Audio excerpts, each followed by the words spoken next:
దేవులపల్లి అమర్ గారు, వేదిక మీద ఉన్న పెద్దలు, తెలంగాణ సమాజానికి ప్రతినిధులుగా ఉన్న జర్నలిస్టు కుటుంబ సభ్యులందరికీ కూడా ఈ సందర్భంగా అభినందనలు తెలియజేస్తున్నాను.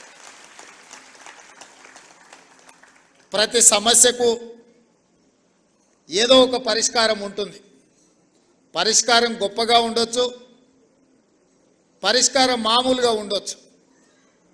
కానీ పరిష్కరించవలసిన వ్యక్తులు బాధ్యతాయుతంగా వ్యవహరించినప్పుడే ఆ సమస్యకు పరిష్కారం దొరుకుతుందని చెప్పి నేను బలంగా నమ్ముతాను.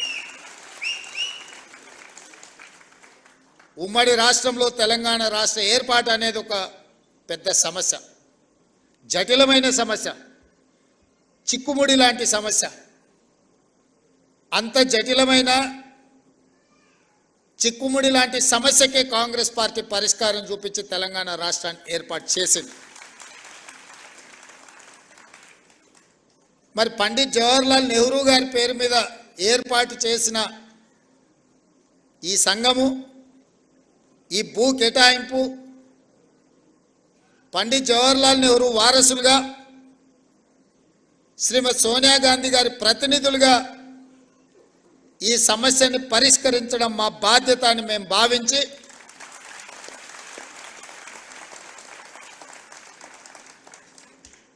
మా మిత్రుడు శ్రీనివాస్ రెడ్డి గారు 2 శాఖలు వారు కోరుకోలేదు.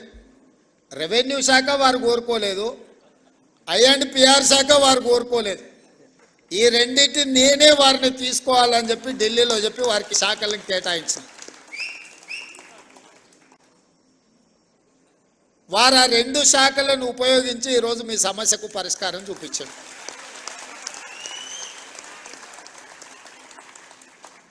నా దగ్గరికి వంశీ, రవికాంత్, ఇతర మిత్రులు వచ్చి 2-3 సార్లు నన్ను అడిగితే నేను చెప్పిన, పైనుంచి ఆదేశాలు ఉండవు. ప్రభుత్వం నడవడానికి ఒక ప్రాసెస్ ఉంటుంది, ఒక విధానం ఉంటుంది.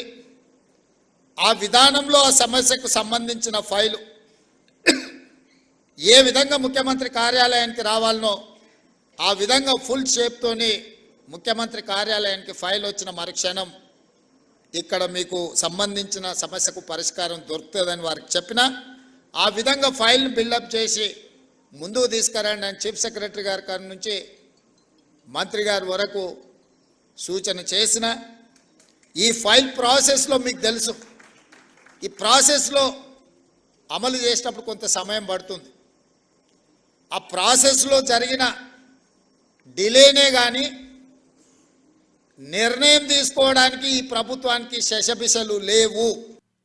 లైక్ చేయండి.